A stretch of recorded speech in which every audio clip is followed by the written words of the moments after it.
Imagine waking up every morning wearing the exact same clothes, ordering the exact same coffee, going to the exact same job, and getting robbed almost every single day. The strange part is, you do not even think there is anything wrong with it. This is the life of a man named Guy, who lives in a place called Free City. At first, Free City looks like a normal modern city, but spend 5 minutes here and you will realize this place is completely insane. People race sports cars through crowded streets, helicopters crash between buildings, criminals openly rob banks, and random people walk around carrying rocket launchers. Yet Guy treats all of this like normal everyday life. Every morning he wakes up excited, gets dressed in his blue shirt, visits the same coffee shop, orders the same coffee, and then heads to work. There is only one thing missing from his life. Guy believes that somewhere out there is the perfect woman for him. Buddy thinks he should forget about this dream and enjoy the life he already has. But Guy cannot. Somewhere inside his mind, he has a picture of a woman he has never even met. After another robbery at the bank, Guy walks outside with Buddy and notices a woman passing through the street. She is wearing sunglasses and quietly humming a song. The moment Guy sees her, everything around him seems to disappear. This is her. Somehow, he knows this is the woman he has been waiting for his entire life. Guy tries speaking to her, which immediately feels strange because people like him are not supposed to interact with the sunglasses people unless the game tells them to. The woman briefly notices him but keeps walking. Guy follows her anyway. Buddy warns him not to do it, but for the first time in his life, Guy ignores the rules of his world. He follows the woman toward a railway track, but unfortunately, his first attempt at changing his destiny ends with a train smashing straight into him. Normally, that would be the end of someone's story, but Guy simply wakes up the next morning as if nothing happened. Because he is a game character, death only resets him. The woman Guy saw is actually the avatar of a real woman named Millie, and inside the game she calls herself Molotov Girl. Unlike most players, Millie is not here to cause destruction or complete missions. She is searching for something. Years earlier, Millie and her friend Keys created an experimental game called Life Itself. Their idea was completely different from ordinary games. Instead of creating characters that simply repeated programmed actions, they designed AI characters that could learn, change, and slowly develop their own behavior. Millie and Keys believed they had created something special, so they approached a company called Tsunami Studios. The company's boss, Antoine, refused to release their project. Not long afterward, however, Tsunami released Free City, which became a worldwide success. Millie became convinced that Antoine had secretly used the code from Life Itself to build Free City. The problem was that she had no solid evidence. Keys had already given up fighting Antoine and now actually worked at Tsunami, while Millie continued entering Free City searching for proof. She has no idea that the biggest proof of all is walking around in a blue shirt. Guy wakes up after his train accident and begins his usual routine, but something inside him has changed. At the coffee shop, instead of ordering his normal coffee, Guy suddenly asks for a cappuccino. Everyone becomes silent. Even the worker looks terrified because Guy has just done something outside his normal routine. Guy quickly changes his order back before things get worse, but the experience leaves him thinking. Later, another player enters the bank to rob it. Everyone immediately drops to the floor like always, but Guy sees Molotov Girl outside. He wants to follow her, except Buddy reminds him that they cannot interact with sunglasses people. That gives Guy an idea. Maybe the glasses are the reason those people are different. Instead of lying helplessly on the floor, Guy stands up and approaches the robber. The player attacks him, but Guy keeps fighting back until he finally takes the man's sunglasses. The other background characters stare at Guy in disbelief. Nobody like them has ever done something like this before. Guy puts on the glasses and walks outside, and suddenly his entire world changes. Floating icons appear everywhere. Weapons, money, missions, health packs, vehicles, and countless other things that were previously invisible are now right in front of him. Guy finally understands that the sunglasses people have been seeing an entirely different version of the city. He picks up a health pack and watches his injuries disappear. Then a player dies nearby and drops money, which Guy happily collects. To him, this feels like discovering a secret layer of reality. Back at Tsunami Studios, Keys and his coworker Mauser notice what is happening. They see a man using Guy's character model and assume some hacker has somehow obtained an unavailable skin. The problem is that they cannot find a player account connected to him. They enter the game using police avatars and chase Guy themselves. Guy escapes using some newly purchased jumping shoes, but eventually they hit him with a vehicle and assume the problem has been solved. Unfortunately for them, Guy simply respawns. Meanwhile, Millie discovers that an important video clip containing possible evidence against Antoine is hidden inside another player's safe house. The place is heavily protected, and while she is trying to get inside, Guy finally finds her again. Millie initially attacks him because she still assumes he is another player. Guy reminds her that they have met before and follows her through a portal into her own hideout. Guy is amazed by all the weapons and vehicles stored there and eagerly offers to help her. Millie checks his level and almost laughs. She is around level 195, while Guy has barely started. She tells him that if he wants to work with her, he needs to level up first. Normally, players gain levels by stealing cars, robbing people, fighting, and killing background characters. Guy immediately has a problem with this. He does not want to hurt innocent people. Millie thinks he is simply role-playing and sends him away. Guy now has a goal: become strong enough to impress her without becoming a criminal. So he finds another way.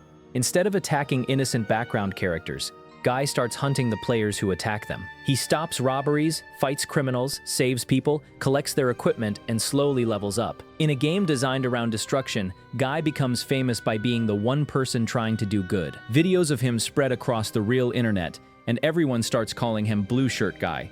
People become obsessed with figuring out who is controlling him. Some think he is a brilliant streamer, while others believe he is a hacker, but nobody realizes that there is no human controlling Guy at all. He is making every decision himself. Before long, Guy passes level 100 and becomes one of the most famous figures in Free City. Millie is impressed, but she still needs the video from the safe house. This time Keys secretly helps her get inside by opening the locked entrance from Tsunami's system. Millie finds the clip, but taking it triggers the security alarm. Guards flood the building and trap her. Just when it looks like she is finished, Guy crashes through the building on a motorcycle and comes to her rescue. The two fight their way through the guards together, but in the chaos, Millie loses the clip again. Something much more important happens, though. While Keys watches from the real world, he realizes there is no player account standing beside Millie's avatar. That means Guy is not someone pretending to be a background character. Guy really is a background character. Keys starts investigating and eventually discovers something that changes everything. Guy's code comes from life itself. Millie had been right all along. Antoine used their work to create Free City, but even Millie and Keys never expected their AI to develop this far. Keys discovers that Guy was originally an AI character he called Lovelorn. When Keys created that woman, he unknowingly based her personality on Millie. Her favorite things, her habits, and the little details Guy loves were all inspired by her. That is why Guy was drawn toward Molotov Girl the moment he saw her. Millie returns to the game and spends more time with Guy, and the connection between them becomes stronger. Guy seems to understand her in a way nobody else does. Eventually, they even kiss. For Guy, this feels like finding the person he has spent his whole life searching for. But outside the game, the situation is becoming dangerous. Keys visits Millie and finally admits that she was right. Antoine stole their code. More importantly, Free City's background characters are actually their original AI creations, only hidden behind different appearances and routines. Their experiment worked far better than they ever imagined. The problem is that Antoine is preparing to release Free City 2. The sequel is not simply an update. Antoine intends to replace the original game completely, meaning Guy, Buddy, and every other AI character could be erased. They have only a short time to prove what Antoine did. Millie enters the game and tells Guy the truth. She explains that Free City is a video game and that his entire world exists inside computers in another reality. Guy struggles to understand it. Everything he knows suddenly feels meaningless. His job, his home, the streets he walks every day, even the sky above him, are all created by code. Millie warns him that his world may soon be deleted, but Guy is too overwhelmed and walks away. He goes to the edge of Free City and discovers that the world really does stop. There is nothing beyond the programmed boundary. Guy then finds Buddy and tells him the truth as well. Buddy's reaction is completely different. He does not care whether their world is made of code. Guy is his best friend. The experiences they shared still happen to them. If their friendship feels real, then that is enough. Buddy's simple way of looking at things gives Guy the courage he needs. Instead of worrying about whether he is real, Guy decides to protect the life he has. Guy and Buddy return to the player's safe house containing the missing video. This time, they manage to get the clip, and surprisingly, the player who owns it recognizes Blue Shirt Guy and is a huge fan. Guy delivers the evidence to Millie. The video shows something strange hidden near the edge of Free City's map, part of an island that should not exist. Millie recognizes it immediately. It is the island from life itself. Antoine never completely removed their original world. He simply buried it inside Free City. If they can reach that island while the world is watching, They can prove that their code exists inside Antoine's game. Antoine soon realizes what is happening. He is already furious because Blue Shirt Guy has made the original Free City more popular than the upcoming sequel. When he learns that Guy is actually living AI, he orders the entire game rebooted. The reboot works. When Millie returns, Guy is back to his original programming. He smiles politely, works at the bank, and has absolutely no idea who she is. Everything they experience together appears to be gone. Then Keys remembers something important. Millie was the trigger that caused Guy to develop in the first place. If she changed him once, perhaps she can do it again. Millie enters the game, finds Guy, and kisses him. The emotional memory breaks through the reset. Suddenly, everything comes flooding back. Guy remembers Millie, Buddy, the truth about Free City, and most importantly, the hidden island. He remembers seeing its reflection from his apartment. Keys traces the location and discovers that the island is hidden beyond the shoreline, near Hitman Beach. Reaching it will not be easy because the game automatically turns anyone approaching that area into a wanted target. Guy realizes they need more help. He gathers the background characters of Free City and tells them what they really are. These people have spent their entire existence being robbed, attacked, and killed simply because players considered them meaningless. Guy tells them they do not have to keep following the same routine. For the first time, the background characters simply stop doing their jobs. Bank tellers stop working. Workers abandon their usual positions. The city begins changing because its characters are finally making their own choices. In the real world, millions of people watch in amazement. This is no longer just some funny Blue Shirt Guy video. They are watching artificial characters apparently choosing how they want to live. Guy and Millie race toward Hitman Beach while Antoine desperately tries to stop them. Mouser manipulates the game environment, moving buildings and creating obstacles, while Keys secretly works against him and clears a path. Eventually, even Mouser realizes Antoine is hiding something. Guy and Millie reach the beach, but the island is separated from them by water. Keys creates a bridge connecting the two areas, but Antoine discovers his betrayal and fires him. Then Antoine kicks the human players out of Free City, including Millie, leaving Guy to finish the mission alone. Keys manages to keep the game visible to the outside world, meaning millions of people can still watch Guy's final attempt. Antoine has one final weapon waiting for him. A giant unfinished version of Guy called Dude appears and attacks. Dude has Guy's face but a massive body and almost no intelligence. Guy tries fighting him, but quickly realizes he is completely outmatched. Dude throws him around like a toy. After losing his glasses, Guy cannot access any of the special items either. At the last possible moment, he gets them back and begins using everything he can find, including powerful weapons and superhero abilities.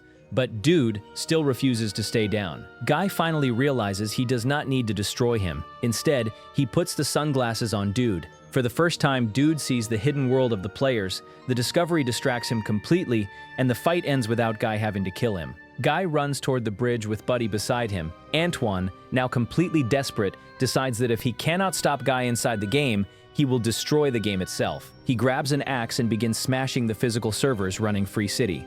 Every server he destroys causes another part of Guy's world to disappear. Buildings vanish, streets disappear. Eventually, Buddy disappears right in front of Guy. Guy is devastated, but he keeps running because stopping now would make everything they did meaningless. The bridge begins disappearing behind him as Antoine continues destroying the servers. Guy runs as fast as he can and finally reaches the hidden island. The entire world sees it. Millie and Keys finally have their proof. Antoine prepares to destroy the final server, which would erase Guy and the remaining AI characters forever. But Millie confronts him. She offers him a deal. She will give up her legal fight and allow him to keep Free City 2 if he gives her the original game world and its AI characters. Antoine agrees because he believes the sequel will still make him rich. This turns out to be another terrible decision. Without Millie and Keys' technology behind it, Free City 2 launches as a broken mess and fails badly. Millie and Keys take their original creation and build a new experience called Free Life, a world where the AI characters are allowed to develop without players constantly attacking them. Guy finally lives in a peaceful world where he can decide what to do with his own life. There is still one thing he has to accept. He loves Millie, but Millie belongs to another world. Guy eventually understands something deeper about the reason he fell in love with her. Keys created his original dream girl using everything Keys himself loved about Millie. Guy's feelings were basically a message Keys had accidentally hidden inside the code. Millie finally realizes that the person who truly understands and loves her has been beside her in the real world all along. She finds Keys, and the two finally admit what they mean to each other. Guy may lose the woman he thought he was created to love, but he gains something even more important: the freedom to become whoever he wants. And just when it seems his new life will be lonely, Buddy returns. Guy runs toward his best friend and hugs him, finally surrounded by the people who make his world real to him.